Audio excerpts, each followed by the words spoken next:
Kami bahas topik mancanegara, saudara. Jet tempur Amerika Serikat menembak jatuh sebuah drone Iran di Laut Arab pada hari Selasa waktu setempat.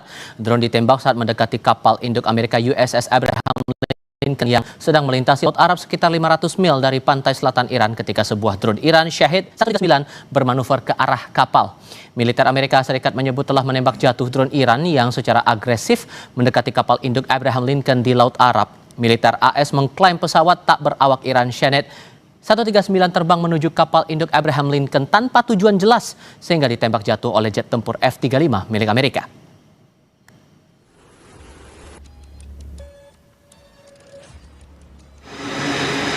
Angkatan Laut Amerika kembali merilis rekaman dari kapal induk yang diambil di Laut Arab. Jet tempur lepas landas dari atas kapal di tengah ketegangan antara Amerika Serikat dan Iran.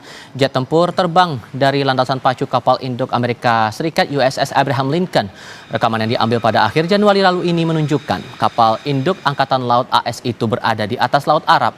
Rekaman juga menunjukkan gambar pengisian logistik di kapal induk. Aktivitas ini bertepatan usai jet tempur AS menembak jatuh drone Iran yang mendekati kapal dengan maksud yang tidak jelas hingga membuat tensi semakin tinggi antara Washington dan Teheran.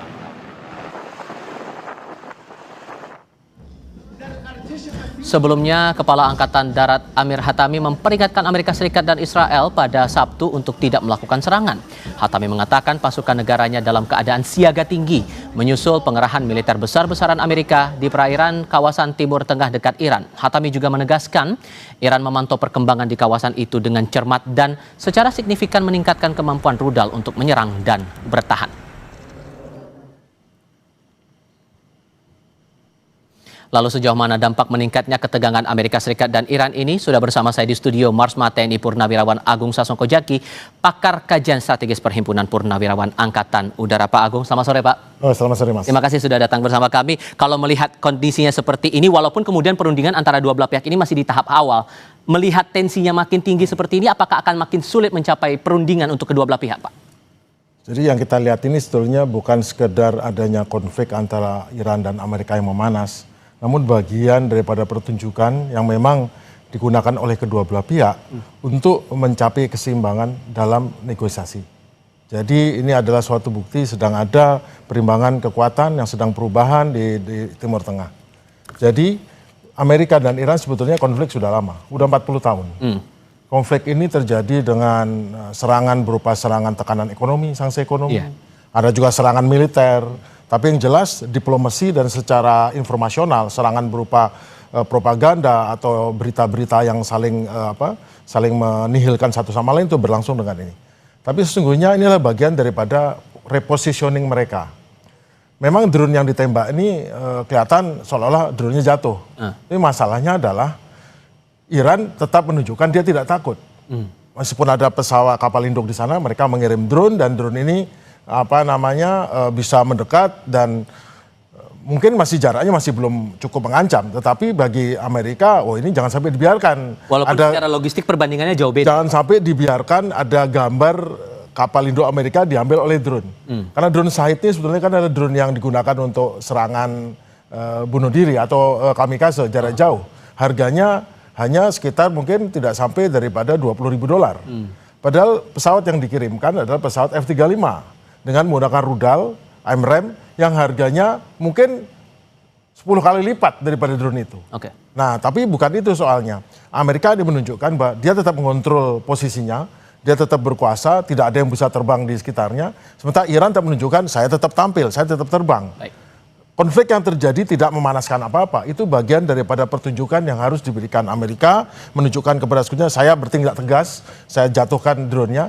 Iran, saya juga bertindak tegas, saya kirim drone ke sana. Soal drone-nya jatuh atau apa atau ditembak itu cerita lain.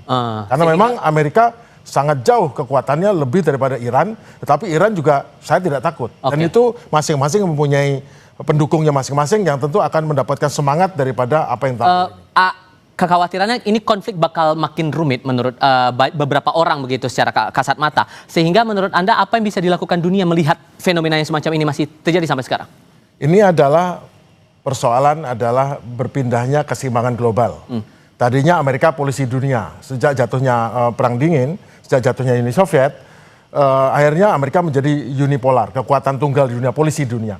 Namun sejak tahun 2017 dideklar bahwa China menjadi yang kedua tampil dan Rusia kedua. Nah sekarang dunia dibagi atas dua sisi juga, meskipun Rusia dan China sama-sama di BRICS dan Amerika di G7. Namun di sisi lain ini ada juga bahwa Amerika ingin memastikan bahwa jangan sampai kekuatan itu berkembang, karena kalau Iran dibiarkan berkembang akan jadi masalah di kemudian hari. Dia tidak bisa lepas dari masalah di Timur Tengah karena Amerika ingin segera juga loncat perhatian di Laut Cina Selatan. Jadi sebetulnya Amerika sekarang sedang ingin menyelesaikan dengan cepat, membuat perjanjian cepat, bisa menekan Iran, menahan Iran. Namun masalahnya tetap ada. Domestiknya secara domestik apakah orang-orang yang seperti di Israel yang garis keras atau di Amerika garis keras dan di Iran garis keras setuju dengan ini. Mereka menjadi perdamaian ataupun dibatasi konfliknya, gencatan senjata terbatas, apakah mereka mau? Nah itulah tantangan yang harus dicapai dalam perundingan kali ini. Nah, apakah posisi kita Indonesia bisa bertindak untuk menyikapi ini semua? Karena dikhawatirkan akan ngefek juga ke kita, Pak. Oh iya, kalau sampai terjadi konflik dan sampai Selat Hormuz ditutup, itu akan masalah besar pada ekonomi dunia, sangat tergantung pada aliran minyak. 25% daripada aliran minyak dunia dari Selat Hormuz. Jadi sebagai kita, sebagai negara, ya kita harus tetap tidak berpihak, namun tetap harus menunjukkan bagaimana posisi kita dan mengharapkan kepada kedua belah pihak untuk tetap menahan diri, jangan sampai terjadi konflik yang berlanjut, dan kalau bisa diselesaikan secara diplomasi, dan sengketa apapun itu dibatasi hanya pada masalah bagaimana negosiasi. Dan kita tahu juga Rusia terakhir ini dapat informasi beberapa jam yang lalu menawarkan kepada bahwa semua nuklir Iran, uranium Iran itu akan dikelola oleh Rosatomnya Rusia. Jadi memberi jalan keluar. Dan habis itu segera Steve Witkoff dari Amerika datang ke Israel dan bicara dengan orang Israel bahwa mungkin kamu jangan harus terima nih dengan si damai ini, kita beri Iran konsesi. Tetapi kita tahu juga Netanyahu bilang, oh Iran tidak bisa, itu Israel tidak bisa, Iran itu pembohong. Jadi masih ada tit and tat dalam ini. Tapi saya kira kedua pihak betul-betul tidak mau melanjutkan ke perang yang besar. Ini hanya bagaimana positioning agar mereka tetap diterima kawasan, Amerika sebagai pengendali kawasan, dan Iran sebagai regional power dan domestiknya agar bisa terselesaikan, dan kalau bisa sanksinya dikurangi, sanksi ekonomi, sehingga Iran bisa maju ke depan. Baik, Pak Agung, terima kasih banyak sudah berbagi perspektif bersama kami kali ini, dan saudara tetap bersama kami untuk informasi lainnya di Kompas Petang.